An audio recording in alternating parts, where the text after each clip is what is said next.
ganito kamahal yung ambulance fee dito sa Canada. So, last time nga, tumawag kami ng 911 at nagpadala ng ambulance dito sa bahay. So, ang bill na dumating sa amin is 385 Canadian dollars. Kung i-convert mo sa peso yan, around 17,000.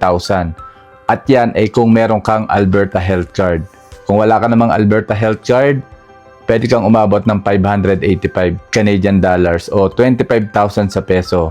Wow! So ngayon, i-discuss ko sa inyo kung magkano yung charge ng mga ambulance dito sa Canada per lugar o province o territories. Sa British Columbia, which is sakop ang Vancouver, pag meron kang MSP or Medical Service Plan, ang bill mo is $80 sa ambulansya.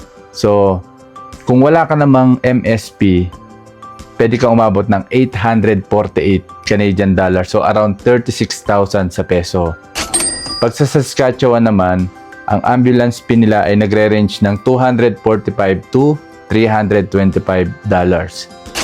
Pag sa Manitoba naman, $250 daw sa mga residents at kung hindi, 550 Canadian dollars.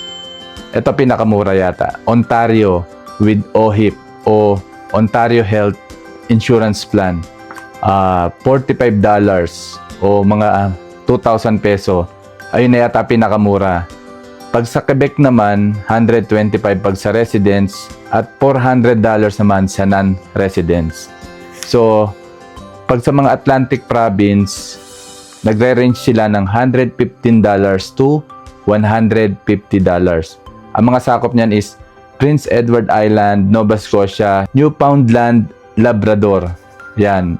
Pero yung New Brunswick, which is sakop rin ng Atlantic Province, is free for residents. Wow! At eto, lahat ng territory sa Canada, katulad ng Yukon, Northwest Territories, at Nunavut, ay libre daw yung air and land ambulance. Kung sakaling may emergency, i-ano nyo muna yung case kasi wag kayo agad kayo tatawag na 911 kasi pwede silang i-connecta kayo sa ambulansya at magpapadala sila ng ambulansya. So, may charge po yung ambulansya.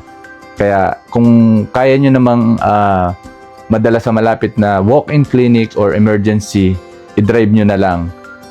Pero yun nga, kadalasan naman ng mga trabaho dito is may mga health benefits na nagko-cover ng mga ambulansya.